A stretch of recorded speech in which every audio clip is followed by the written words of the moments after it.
Hey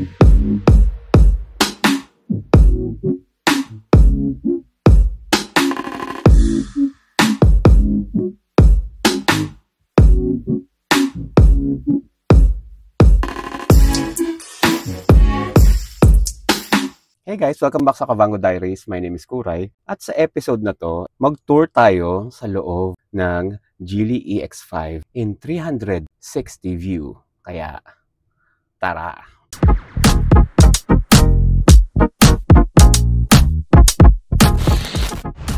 So kung bago ka lang sa channel ko, be sure to click like and subscribe, hit the notification button para pa sa mga ganitong klaseng videos. Okay, so Kavango Diaries to ha, pero dahil special yung ating episode ngayong araw na to, yan dito tayo sa loob ng EX5. And of course, thank you very much Geely Philippines sa pagpapahiram sa atin ng EX5 para ma-explore natin ito. Isan na po natin ang pagtutour sa loob ng sasakyan. So lipat tayo ng camera. Okay, so from the 360 view, yan. Kitang-kita mo naman ang ganda. Umpisahan natin yan dito sa may bandang driver's side. Yan. Pag tinignan yung interior niyan, di ba? Napakaganda. Ikot ka pa sa kabila. Punta na tayo sa may passenger para ma-appreciate nyo muna yung pinaka-loob ng EX5. Pagdating dito sa second row seat, kung saan nakikita nyo ako ngayon na nandito, ayan, ay sa ating 360 camera. So makita natin ito, yung legroom natin, di ba? Napakalayo pa, ang haba pa. So 5'7" ako. Ang taas pa rin nung height clearance ko para dito sa ating sasakyan. And then, syempre, sa gitna ko, ayan, meron tayo dito nga cup holder. Ayan, pinaka-divider mo, lalagyan mo ng gamit mo. At syempre, pagdating naman dito sa kabilang side, nakita mo naman, maluwag yan. Bibilangin muna natin yung mga possible compartment dito sa loob ng Geely. Meron kang cup holder sa driver side mo. Meron kang compartment dito sa may ilalim noong ating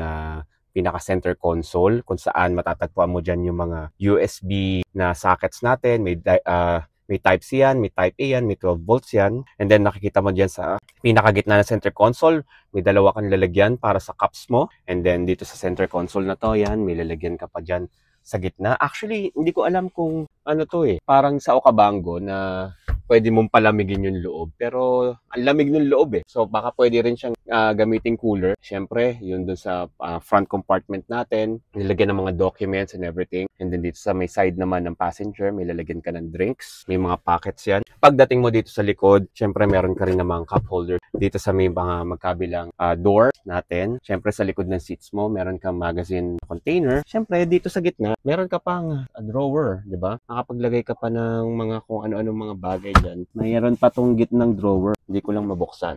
Yun. May clip siya ha. Yan. So, i-grip mo. May clip. Yan. So, meron ka pang pwedeng storage na maximum 3.5 kg. So, napakaraming space. Katulad yan, bulilit ko. Laging nandito yan. So, may pwede niyan lagyan ng mini shoes, slippers para yan, organized, 'di ba? Napaka-simple. Napansin nyo ba? Ang tahimik. Yun yung isa sa mga pinagmamalaki dito. Meron siyang somehow na nasusuppress niya yung noise niya mula sa labas. Unahin natin ito, 'di ba? Pag nagda-drive ka, hindi mo masyadong marinig yung sound sa labas. So meron siyang tawagin nila excellent sound insulation. Nasusuppress niya yung ingay galing sa labas. Ito ngayon, bago to, dahil nag-update sila ng firmware, available na rin yung Apple CarPlay para dito. Actually, sa akin, hindi ko siya gaanong need dahil for the longest time nasanay ako kay Okavango na walang CarPlay, wala ring Android Auto. Naka-Bluetooth lang ako sa audio nung Okavango. Ngayon, syempre, medyo nag-i-improve na. Integrated na yung Apple CarPlay. So, it's a plus. Dati, yung Waze ko, nandito lang nakakabit sa phone ko. Doon lang ako tumitingin. Ngayon, pwede ka nang tumingin sa console mo. Every improvements na meron sa Apple CarPlay, so mararanasan na rin natin yan dito sa EX5. Isa yun sa mga low point dun sa mga techie people na, walang CarPlay, walang Android Auto. Pag tinignan mo yan, 13.8 inches ka na display sa HUD mo. May 10.2 inch LCD display ka na dito sa instrument cluster mo. Tapos itong infotainment mo napakalaking 15.4. Ano lang yan fixed yung position niya. Hindi yan the twist katulad nung sa iba niya. Marami na rin dito mga features na unti-unti makikita nyo series ng vlog na ito, ano-ano yung mga configurations niyan. Pero by default, mayroong mga app suggestions sa harapan. Makikita mo itong TPMS, yung 4 na gulong mo, yung power na information mo. At ang importante sa lahat, plus points, pogi points para sa akin dito, itong massage, di ba? Habang nagda-drive kami, nagmamassage sa likod ng driver. Tapos may cooling seats pa yan, heated seats pa yan. So, napakaganda. Napakarami mong speaker sa loob, 16 ata yan. Sukutin natin yan, meron kang 2 sa harap, meron pa sa gilid yan, sa baba. Pagdating mo dito sa likod, meron ka sa mga doors mo, meron ka pa dito sa taas mo, meron ka pa doon sa likod, na may malaking bass speaker pa ata dyan. Sound quality niya. Yung iba, syempre, yung mga audiophile natin na peeps dyan na talagang particular pagdating sa music, meron pa rin silang maninitpick dyan, pero para sa akin na hindi naman masyado kaselan pagdating sa tunog. Actually, sa Okavango pa nga lang masaya na ako pero yung iba nagdi-DSP pa, di ba? Pero dito, sa dami nito, tsaka yung quality ng Flyme na speaker system nito, I think para sa akin enough na yun. May mga ito-tweaks ka lang dyan. Meron mga equalizer to na pwede mong edit or fine-tune according dun sa gusto mong type of listening sa iyong mga music. You want yung the best na gagamitin mo para dun sa araw-araw mo na pag-drive. Maliban dyan, may speaker pa. Ayan, kita mo to? Yan, para sa driver pa, di ba? So, ano pang kailangan mo para dyan? So, para dito sa 360 tour nitong loob ng sasakyan, I think take time to appreciate.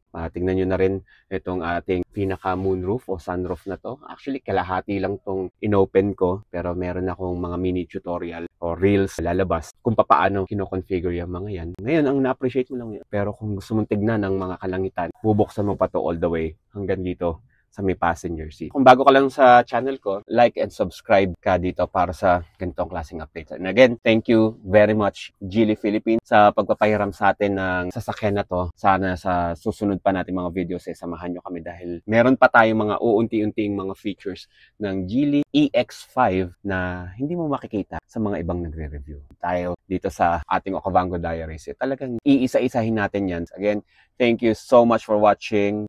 Like and subscribe ka lang. I'll see you next time and peace.